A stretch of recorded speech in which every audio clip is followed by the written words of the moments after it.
Salam alaikum. Nous allons vous présenter une nouvelle leçon. Elle s'intitule Interrogation totale ou partielle. Cette leçon, elle s'inscrit dans le cadre de la séquence 4, période 4, du programme de la 3e année secondaire collégiale. Nouveau manuel passerelle. Nous avons double objectif pour cette séance. Premièrement, il s'agira d'identifier les deux types d'interrogation et leurs caractéristiques. Puis deuxièmement, il faut apprendre à bien réemployer leurs procédés à l'oral et à l'écrit. Commençons par l'identification. En français, il existe deux formes d'interrogation. Soit il est direct, dans les discours directs, c'est-à-dire la communication normale, ou bien il appartient aussi à un locuteur ou à un narrateur, dans un récit par exemple, de restituer l'interrogation d'un personnage de manière indirecte. C'est le cas du discours indirect. Ce dernier cas ne sera pas traité dans cette vidéo.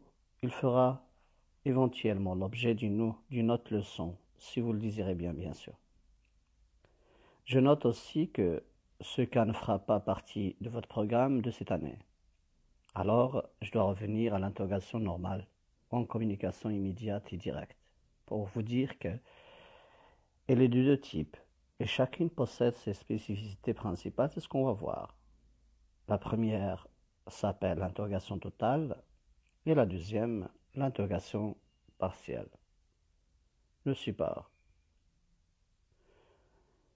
L'interrogation totale, il s'agit d'une question où la demande d'information est complète, c'est-à-dire qu'elle porte sur la totalité de l'énoncé.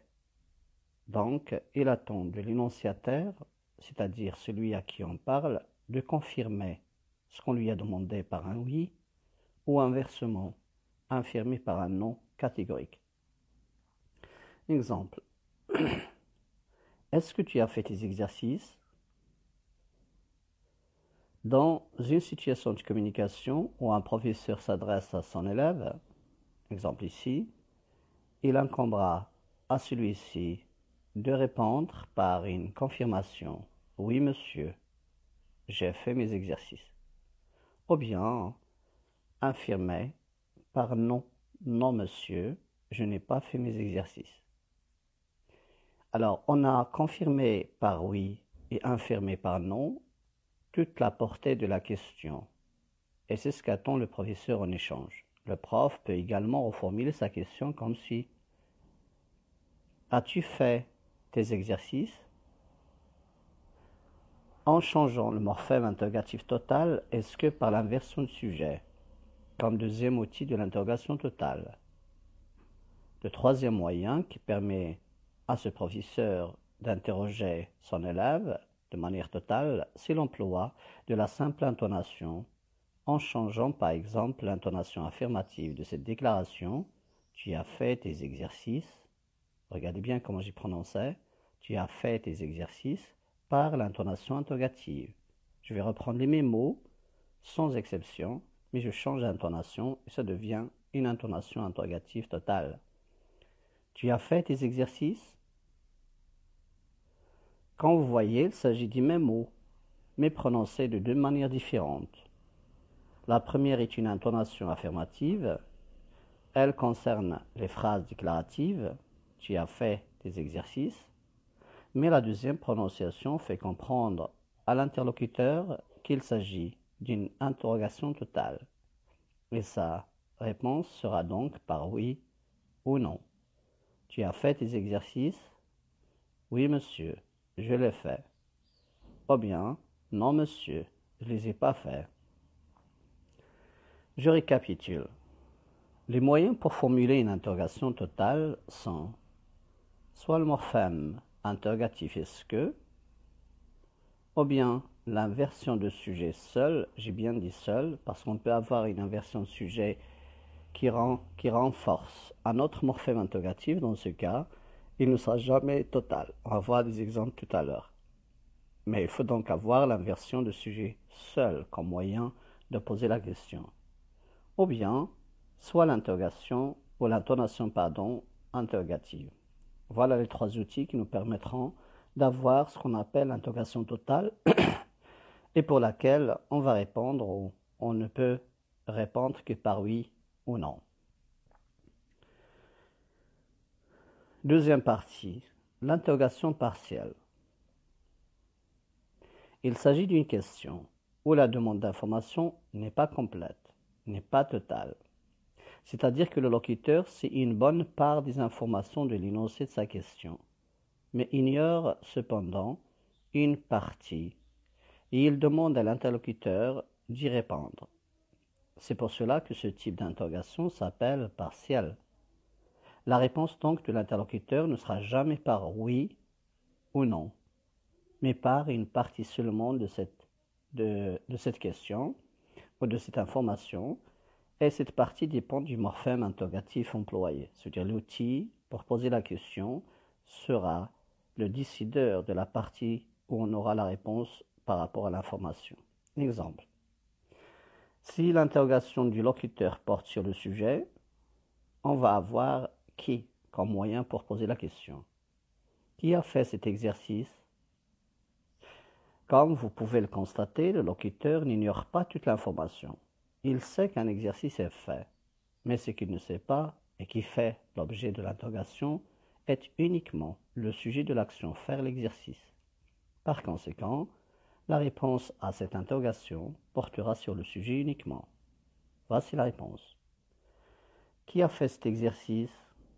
Hassan a fait cet exercice. Comme vous voyez, l'interlocuteur va répondre en reprenant une bonne partie de l'information connue par celui qui a posé la question. Donc il répond au morphème tout simplement qui par Hassan en forme de sujet. Hassan a fait cet exercice. Ou il peut aussi reformuler comme ça. C'est Hassan qui l'a fait. Hassan sera repris par qui, pronom relatif, mais ça reste toujours sujet. Maintenant, si l'interrogation partielle porte sur le complément d'objet direct seulement, voici 3 morphèmes ou 4 morphèmes qui nous permettent d'avoir l'interrogation partielle qui porte sur le COD. Premier élément, c'est qui. Donc, qui peut être employé pour chercher l'information sujet ou bien aussi l'information COD. Qui as-tu rencontré? La réponse sera j'ai rencontré Hassan. Et Hassan ici est en fonction de COD du verbe rencontrer. Qui as-tu rencontré? La réponse j'ai rencontré Hassan. Là donc, qui peut être utilisé doublement, soit pour demander l'information sur le sujet, ou bien sur le COD. Passons au deuxième morphème, interrogatif qui porte sur le COD. Que vois-tu sur cette image? La réponse, je vois un ours. Regardez bien, un ours, c'est la réponse à la question que vois-tu sur cette image? On aura, je vois un ours sur cette image. Qu'est-ce que tu vois sur cette image? Ce sera le troisième outil interrogatif. Qu'est-ce que tu vois sur cette image? La réponse, je vois un ours. Tu vois quoi sur cette image? Je vois un ours. Donc je peux aussi avoir l'outil quoi. C'est un outil familier ou du français familier. On le met généralement à la fin de la phrase interrogative. Donc il y a 4 outils, soit qui, soit que, soit qu'est-ce que, soit quoi, qui nous permettent d'avoir l'interrogation partielle qui porte sur le complément d'objet direct. Si l'interrogation porte sur le CCL, on aura le pronom interrogatif qui porte sur le lieu dans une question est généralement où, ou bien où renforcé par est-ce que, ou est-ce que. Où es-tu parti? Ou bien, où est-ce que tu es parti? Renforcé parce que la réponse sera je suis parti au bain mort, par exemple. Au bain mort, ce sera le COD, le CCL, sur lequel porte l'interrogation avec l'outil ou le morphème interrogatif où. Je suis parti dans quel endroit? Je suis parti au bain mort.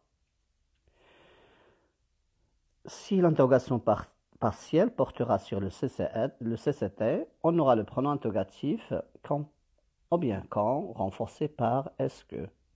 Quand es-tu parti en voyage? Ou bien quand tu es parti en voyage? Ou bien quand est-ce que tu es parti en voyage? La réponse sera je suis parti en voyage. En quel temps? Hier.